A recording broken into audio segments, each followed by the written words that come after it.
కేంద్ర బడ్జెట్ లో తెలంగాణ కేటాయింపులు ఏమి ఇవ్వలేదన్నారు పాపం వాళ్ళు.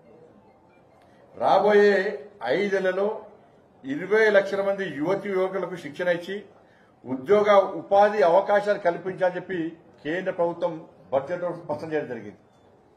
ఉన్నత విద్య చదువుకోవాలనేటువంటి లక్షలాది మంది విద్యార్థులకు 10 లక్షల రూపాయల వరకు రుణ సహాయం ఇవ్వాలని చెప్పి 3 లక్షల కోట్ల మహిళా బడ్జెట్ లో లక్షల మంది తెలంగాణ మహిళలకు ఉపాధి కలిగే అవకాశం ఉంది. దాంతోపాటు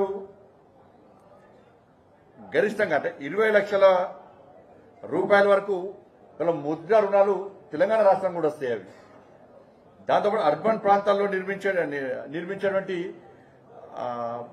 ఇళ్ల నిర్మాణం అంటే మధ్యతరగతి ప్రజల కోసం కూడా ఇవాళ 1 కోటి ఇళ్లలో తెలంగాణ కూడా జనాభా ప్రాతిపదికన వాటా వస్తుంది. మధ్యతరగతి ప్రజలు కూడా ఇళ్ల నిర్మాణం చేసుకోవడం కూడా ప్రభుత్వం ప్రత్యేకంగా సంక్షేమ పథకం ఉంది. దానికి ఇళ్ల నిర్మాణం కోసం దానికి జనాభా ప్రాతిపదికన తెలంగాణ రాష్ట్రం కూడా వాటా వస్తుంది. ఇలా ప్రధానమంత్రి ఆవాస్ యోజన కింద గ్రామీణ పట్టణ ప్రాంతాల్లో నిర్మించే 3 కోట్ల ఇళ్లలో తెలంగాణకు లక్షల ఇళ్లు వస్తాయి.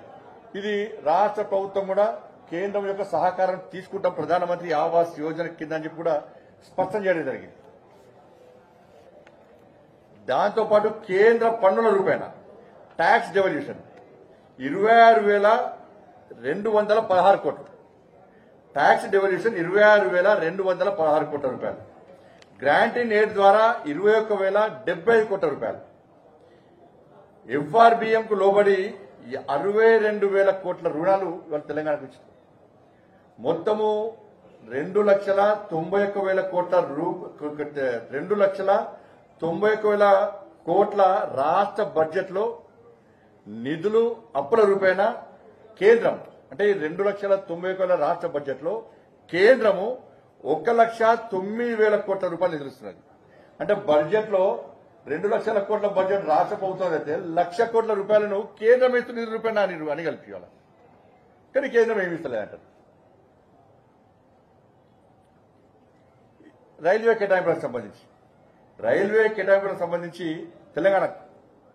తెలంగాణకి బడ్జెట్ లో 5,336 కోట్ల రూపాయలు ప్రత్యేకంగా తెలంగాణకు రైల్వే బడ్జెట్ కేటాయించడం జరిగింది.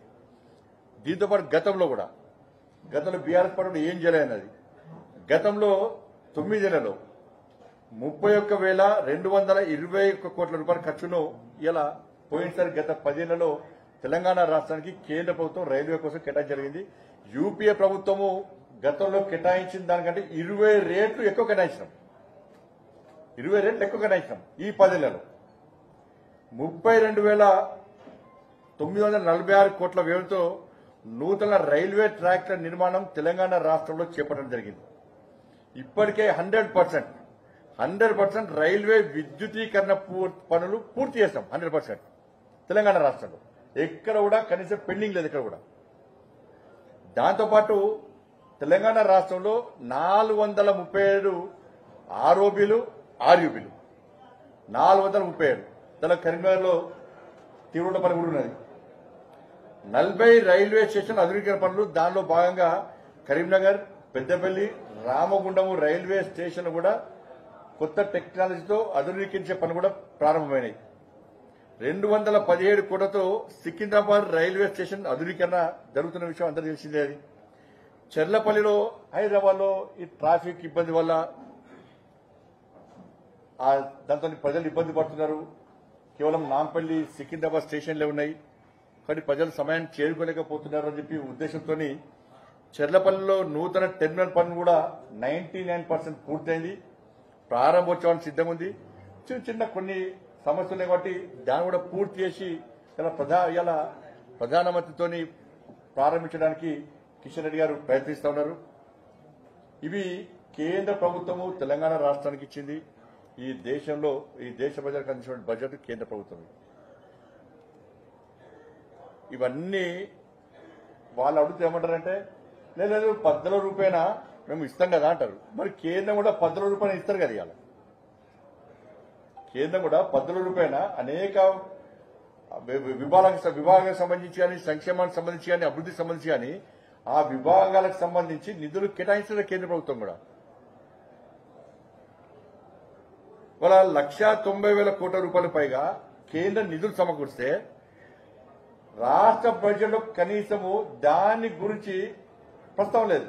ఇలా ఆర్థిక శాఖ మంత్రి గారే చెప్పారు, ఆర్థిక శాఖ మంత్రి గారే క్లారిటీ ఇచ్చింది. అలా ఇవాళ జీఎస్టీ ఆదాయంలో 74%, జీఎస్టీ ఆదాయంలో తెలంగాణ వచ్చే జీఎస్టీ ఆదాయంలో 74% 3 రాష్ట్రాలకు కేంద్రం ఇస్తున్నది. డెవల్యూషన్ ఫండ్ గతంలో 32% ఉండే, దాన్ని 42% నరేంద్ర మోడీ గారు ప్రభుత్వం చేసింది. కానీ ఈ ఒక్క విషయంలో మాత్రం కేసీఆర్ గారు నరేంద్ర మోడీ గారికి కృతజ్ఞతలు చెప్పారు పాపం. చూశారు కదండి, ఈ వీడియో కనుక మీకు నచ్చినట్లయితే లైక్ చేయండి, షేర్ చేయండి, న్యూస్ టుడే తెలుగు డైలీని ఫాలో చేయండి.